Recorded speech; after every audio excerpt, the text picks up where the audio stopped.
As one of the world's most advanced countries, Japan excels at virtually everything from science to art to architecture and even education. According to World Population Review, around 99% of Japan's citizens are literate, as well as boasting a 95% high school graduation rate, which when compared with the US's 89%, puts their country in the very top echelon in terms of education. Aside from that, Japan is also considered as one of the world's cleanest and most interconnected countries, ranking as having the second best infrastructure, only one spot behind Germany. It's often that you'll see Japan's ingenuity, advancements, and influence over the rest of the world through things like their cars, since as of 2012, Toyota, Honda, Daihatsu, Nissan, Suzuki, Mazda, Mitsubishi, and Subaru are just some of the Japanese brands that are responsible for 30% of all of the cars in the world. As you might have guessed, however, Japan isn't the ideal place that many hold the image of in their mind, as the country has a side to it that isn't typically seen or discussed nearly as much as it should be.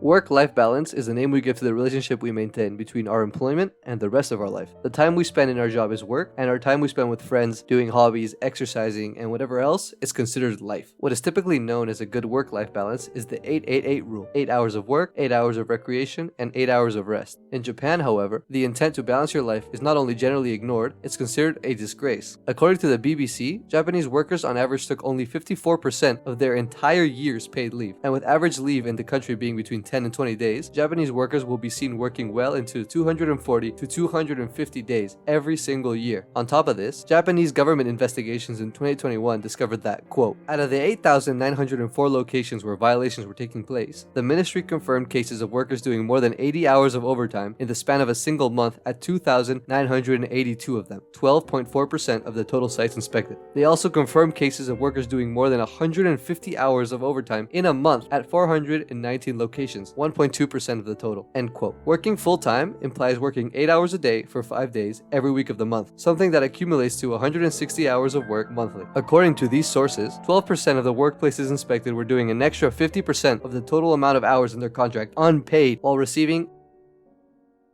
while a whopping 419 locations were doing virtually a whole extra month of work without receiving compensation of any kind. These statistics, although not taken at full scale, are very representative of Japan and its work culture as a whole, and the consequences affect aspects of workers' life much further than just the money. The Shibuya meltdown is the most visceral representation of the consequences of these inhumane work conditions. Shibuya is for Japan what Las Vegas is for the United States. The party district where you go to relax, drink, and indulge in whatever it is that lets you chill. And that's exactly what these exploited Japanese business people do. Near Shibuya, every Saturday and Sunday, it's not unusual to see people dressed in work attire strung over cars, sleeping on trains, and even in their own vomit. Being absolutely spent from their killer work weeks, these businessmen and women will often not return home throughout the entire weekend, sleeping on the street all throughout Sunday night and waking up Monday morning to go to work, only changing their clothes when they get home that day. This awful work and social culture is something that is cultivated and produced in Japanese children from the very first moments of their life. Education at all levels in Japan is brimming with pressure, as according to globeethics.com, quote, Japanese education is a single-minded drive for achievement that results in what many refer to as examination hell. The pressures that are exerted upon students to achieve are overwhelming. Mothers, teachers, peers, and society all contribute to the pressures that are placed on students to achieve, while many children continue to fall victim to emotional, psychological, and physical harm. From even the earliest of ages, Japanese students are not just encouraged but expected to succeed, with any deviation from the norm being considered as deviant and dishonorable. This mindset carries on from early life to their occupational life, causing the Japanese to adhere strongly to the feeling of needing to fulfill expectations and always following what is the norm, even if it often means working hundreds of hours extra without pay, sacrificing time with your family, and even sacrificing your own body. Where there exists a repeating phenomenon, there is a word for it. And in Japan, the word karoshi is what is used to describe death by overworking. Unsurprisingly, Japan is the country with the 84th highest suicide rate in the world. And in 2017, it was the country with the second highest suicide rate within the G7 developed nations, a group including the US, Canada, and the entire European Union.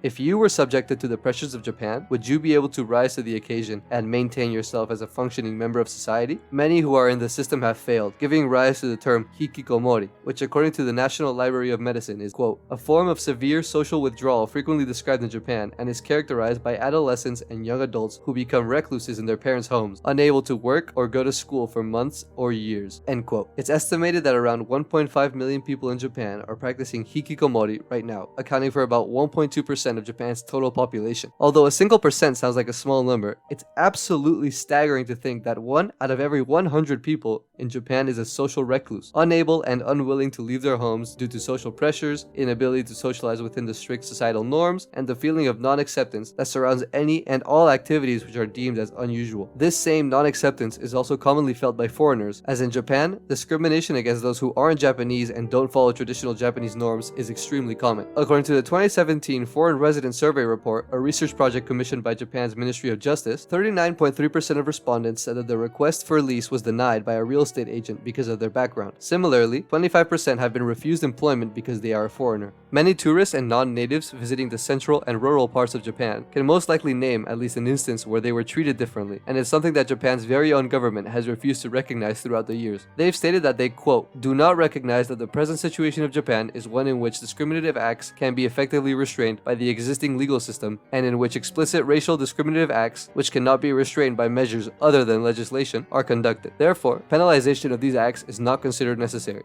End quote. This, in essence, just means that the Japanese government doesn't deem racism as a pressing issue in Japanese culture and society, and thus doesn't intend to implement any new legislation.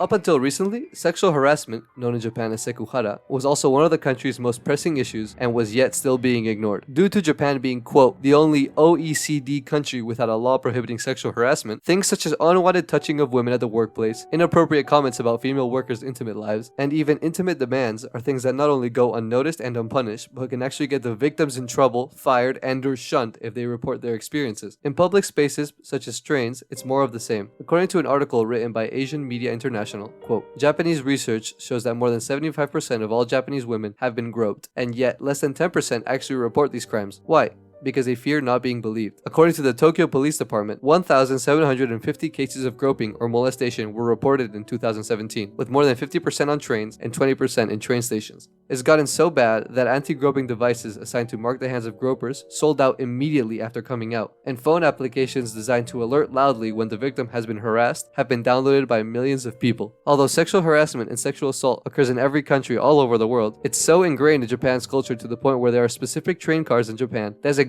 only for women as the most extreme method of avoiding sekuhara.